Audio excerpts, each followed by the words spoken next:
Well, that's the end of the Viganò statement. It's 10 pages. Everybody should read it. I had breakfast with a priest this morning, and he hadn't read it. And I said, "You haven't read it? Come on. This is amazing. You got to read it if you want to understand."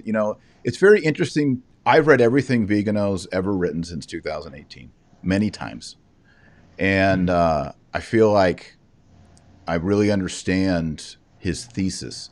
I almost call this video the Viganò thesis, because he's tying together all of these global manifestations into a single narrative. Some people might call that a conspiracy theory.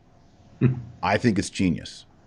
Yeah. And I think he's in a very unique position, having worked in the Vatican City with regard to the Vatican Bank, being close to Pope Ben XVI, then being the ambassador to the United States of America, the papal nuncio, right before all of this sludge came out into the public, and he helped bring it.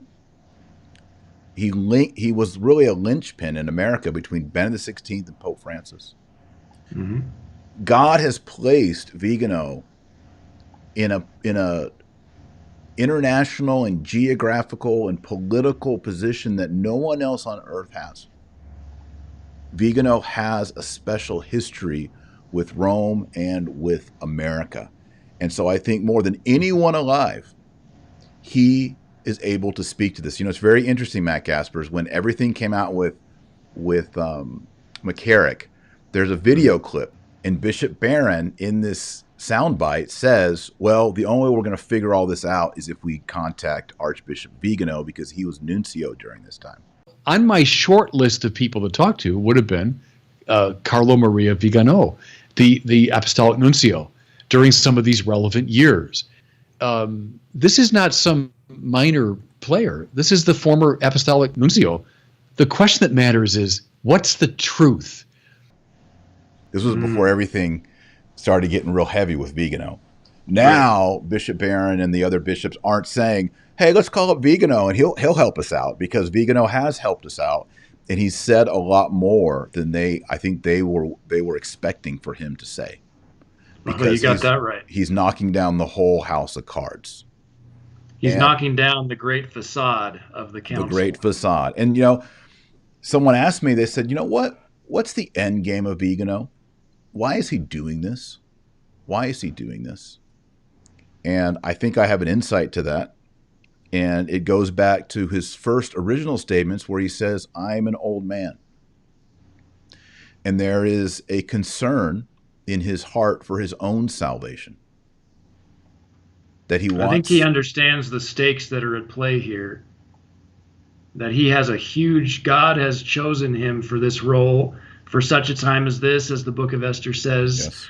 And he understands the stakes involved. Yes. This is very serious business. I agree. And I think, he's been chosen for this time. I think he knows it. And I think he knows if he doesn't correspond with the graces, it's just like St. Paul says, woe is me. Right. If I preach the gospel and go out to all these lands and I don't finish the race. I don't finish the race. And, I think Viganò knows, just like all of us, when we look back on our life, oh, I should have said something there. I would do that differently. I regret that. We all have those moments.